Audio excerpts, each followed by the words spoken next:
To your sack that finished off the game, him running down the side. Oh man, I loved it, man. You know, he's excited. Head coach, you know, felt like the game was probably sealed at that point. So, hell yeah, he was excited about it. And man, you gotta love it, right? You know, coach showing that type of enthusiasm, excitement behind his players, just lets you know what type of team we have, right? Nick said a couple things the other day that caught my attention. One of them was about how the players hold each other accountable. How important has that been to your guys' success, and how tough is it to do that without crossing the line and maybe making it look like finger pointing?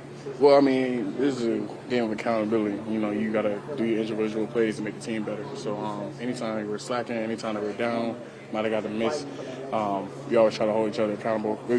Most of all, we try to hold ourselves accountable. We don't even want to get to that point where other people are telling us, like, it's like we already know. But I think that's just the makers of a great football team. Everybody, you know, I've been part of a lot of great teams in my career, short career in the NFL, but long career in college. But, like, you know, it was just accountability. That was like our main focus. In Georgia, it was accountability. Here, it's accountability, and that's like our core values. So we just hold ourselves accountable. One of the things you mentioned was about intensity and having high intensity at practices. In the games, intensity is not something you can always see, but I know you guys can feel it on the field. Have you guys been the more intense team, and is that maybe stemming from the practices? Well, you know, that's subject to everybody's opinion, but in our opinion, we want to be the most physical team. You know, we just play. That's the mentality that we have. Every Sunday we go into the game, just playing, being the most physical team that we can be. You know, there's definitely some physical teams out there. There's going to be a battle, which probably goes to the point where you said, you know, not everybody sees it or, you know, everybody notices it at front. But, you know, it's just being physical. That's the way we play. That's the way we attack. That's the way we hunt. So we just want to make sure that we keep continuing that, and that's the standard that we have to uphold. JD earlier, Nick Sirianni said, you know, even though he's been on IR, Nakobe's been, you know, very involved, and, you know, to the point where he essentially kind of begged to go on the trip to just be able to take everything. I mean, you guys, from your vantage point, what have you, you know, seen out of your guy, Cody? Shoot, man, that's what he does. You know, he always wants to be around. He always wants to be a part of the team. I don't think in college I've seen Nakobe miss a game or Nakobe, like, miss something, like, to this extent.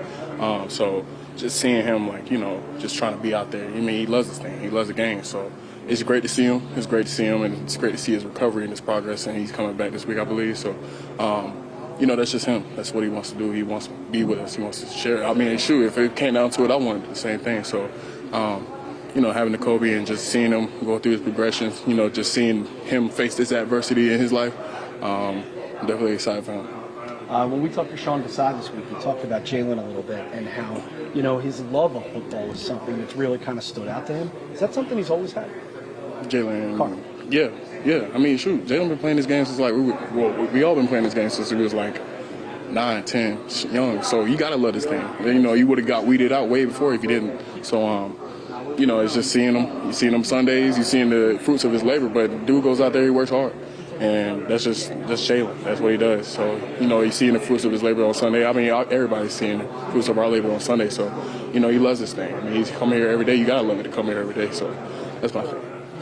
You know, he mentioned also in the locker room postgame about how he felt like he could get off a little faster because of Eagles fans, and they were a little bit of a tell with the Rams in terms of when they were going to snap the ball.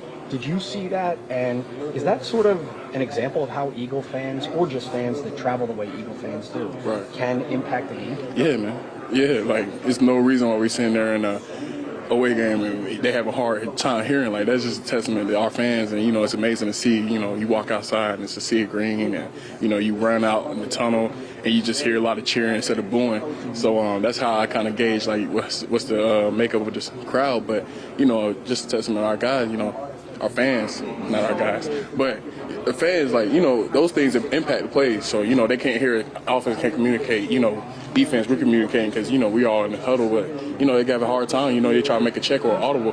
They can't even hear it. They have to make, and then it's like you get a delayed game, you get a false start. Like, all those things play into factors. And, you know, we just sitting out there, we're on the field, we're just like, come on, pump it up. So, you know, just having the fans just impact that play like that, it's like, you know, what the Seahawks say, 12 man. First game in the books. How'd it feel to be back? I felt good. Felt good to just be out there playing again and just running around with the guys, get the win. How'd you feel physically coming off of that game after, you know, sizable layoff? Very sore, still sore now. it's just football. You know, got to get back in the swing of things. So just a lot of cold tub and stretching and drinking water and stuff like that. How did the communication go in the game? Obviously, early on, things were not what they were hoped to be, but then you guys seemed to figure it out. Yeah, we started talking a lot. You know, defense is all about communication and alerting each other what's going to happen before it happens. And we got a lot of vets in the room that can kind of relay and adapt to what's going on. So I think we did a better job of that in the second half. It seemed like Slay said, early on he saw what Cup was doing and he wanted to kind of take him. But then you went back to more of what you were accustomed to doing, or at least planning to doing. Is that fair in terms of how the game played out? Yeah, that's what happened. But I kind of looked at the coach like we don't need to do that. But everybody's getting to learn each other. It's still early in the season and everything. And Slade prides himself on doing that, and he's been doing that his whole career. So it's really just about. But we didn't want too much moving around, and that kind of would tip off what we were in. So we kind of just went back to just playing it straight up, and I think it helped. This weekend, Zach Wilson, a guy that has had certainly his ups and downs, but is coming off a better and an improved week. What do you see from him in the tape study? He's mobile, got a good arm. He's competitive. Like you said, he's getting better, and that's just how the league is. You kind of start off kind of bumpy sometimes, and as the season goes, you play better and better teams. You start adjusting, and he's on an upward trajectory for himself. So it's not going to be an easy task or anything like that. They're going to come to play, come to win. So we'll be ready. So you referenced this as sort of a college atmosphere last week and social media response to your signing. What was it like out there when you saw you're literally halfway across the country and Eagle fans took it over? Yeah, that was cool. It was cool because it still felt like a home game. And I was like, golly, there's a lot of green in here. And it was dope because I actually played a preseason game there early this year. So then to come back in the same stadium, but then it's all green now. It was just like, wow, like they really traveled, really love the team, and it just makes us play harder, and it really helps. That's what I was wondering. Does it actually impact the game? Because I asked Nick about it, and he said, look, when the parity's so tight in this league, you need every advantage. Yeah. And they're giving us one. Is that fair? Definitely, because it gets super loud. You can't hear. Offense can't talk.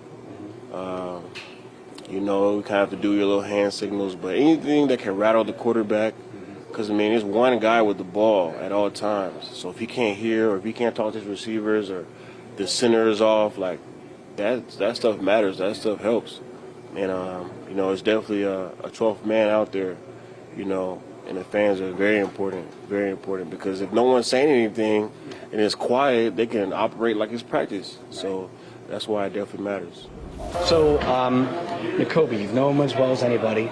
Nick said he's chomping at the bit. He's literally traveling to road games, everything. How excited do you think he is to be back and off the 21-day list? Man, I think he's excited, man. I just can't wait to get my dog back.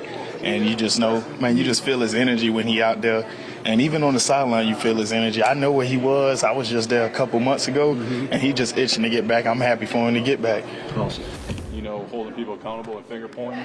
But I think with everybody knowing the greater good of the things that this team wants to do, I think it's just you got to take a step back and know that they're doing it for a reason, not calling people out, but it's something that will help us grow as a better team, so I think it's important. Another thing you said was about the high-intense practices you guys have had over the last 5 weeks. Intensity is not something we can always see out there on the field. I know you guys can feel it, though. Have you guys, through that, feel like you've been the more intense team every week? Yeah, obviously that's a big thing. Ever since Coach Sirianni got here, we've tended to have shorter practices than a lot of people, but like he says, we go out there and we work really hard when we're out there. There's a lot of different metrics that we can trace it with. I know Whoop Bracelet keeps track of my heart rate, and a lot of times the Wednesday, Thursday practices are harder than a game. So we're definitely out there working really hard and making sure we're ready for Sundays. Is it as much fun as it was at the start of last year to win this much as you've been winning? It's 21 out of 22 games. Is it just old hat, or you still enjoy every one of them? You definitely enjoy every one of them.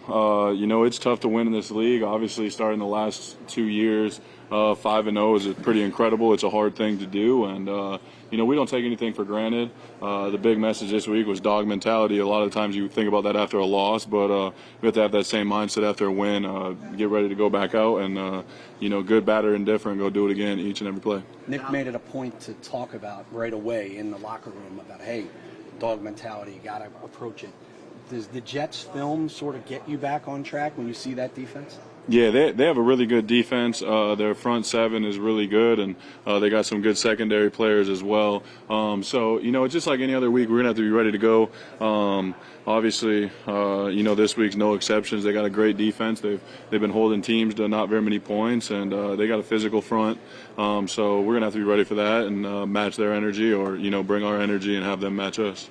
Dallas, you know, last week or on Sunday, you had a big game. Take me through the approach of just the overall, you know, playmakers, you, AJ. When the ball isn't coming, how important is patience, and how do you ground yourself when you know it's not your week? You know, for Sunday, it wasn't Devontae's week. Take me through that, you know, that mindset. Yeah, obviously, like you said, we have really good skill players, going from running backs to the outside receivers to myself, and you know, there's only one ball to go around, and it can't go to everybody, and you know, you've seen AJ have a bunch of big games, Smitty have his big games, and then the games where he doesn't have as much action. And it's something that obviously we have to do as a team, make sure we keep everybody's heads up. But as skill players, we all know that it can't come every week. But when it comes, I think everybody has full confidence in the other group to go out there and make the plays and do what needs to be done to have the team win. In what ways do you support each other? I guess, you know, keep your heads up on that. You know what it is, you guys talk to each other on the sideline. Yeah, talking to each other on the sideline, you know, just little things as a high five, like, let's go, we still need you. You know, you never know when the plays are going to come. A lot of times they come in bunches, so, you know, you might not have a catch until the fourth quarter, then you get 5 back to back to back to back. So you just got to stay into it, and whenever opportunities come, we expect all of us to make them. I know you guys haven't been really happy with, you guys have all said you haven't played your best football yet. Red zone percentage for you guys on offense, I know is a frustrating area right now. Feel like you guys are close to turning those field goals into touchdowns? Yeah, for sure. I think we're really close, and a lot of times it comes down to, you know, one play, one thing happens here or there. You know, for a football play to work, you really need all 11 people on offense doing the right thing, being in the right spots at the right time. And if one person's off by just a little bit, you know, it's a game of inches. So inch here, inch there, it can disrupt the whole play, or, you know, you have a D lineman or a blitz that comes and affects the whole thing. So it's just something we need to clean up and continually focus on. But I don't think there's too much worry that it won't get going. I think it's just a matter of time and us making sure that it does happen. And then you see the 49ers who are winning in that way. You see the Super Bowl odds, and they're going way up, and the Eagles are staying where they are. Do you look at that, and it's almost like it fits Philly, the underappreciation, no one noticing us? Does it almost fit the vibe of this team in this city right now? You know, I try not to pay attention to it, to be honest with you. And, of course, I mean, you see it every now and then, but then that's just, I feel like that's media talk. You know, you never, anybody can be beaten on Sunday. At the end of the day, that's the NFL. It's going to be tough victories no matter who you play, and that's how I look at it. When you look at this week, the Jets, Zach Wilson, what do you see from this Jets offense? I see an explosive offense. You know, I feel like it starts with the running game. You know, they got good running backs over there, and they have a good receiving core, and also the quarterback has a really strong arm. So, I mean, and he also has legs and be able to run around, make plays with them. So anytime you give him an opportunity, I feel like he's going to be able to make a play. Do you look ahead, maybe training camp preseason, you look at this week, you say, all right, I'm facing Aaron Rodgers, and now it's not Aaron Rodgers, or is that way too far in advance to look? I think you definitely had that game kind of, you was aware of that game going into the season because they was getting a lot of hype around Aaron Rodgers. But unfortunately, he's not with the team right now. But there's still a team that's capable of you know, we're going over there. So they're definitely capable of putting up points. So you got to be aware of them still. In the game where he got hurt, Garrett Wilson makes the play that really kind of stands out and saves them. What kind of player is he? Explosive receiver. You know, fast, quick, runs good routes, has strong hands at the point of attack.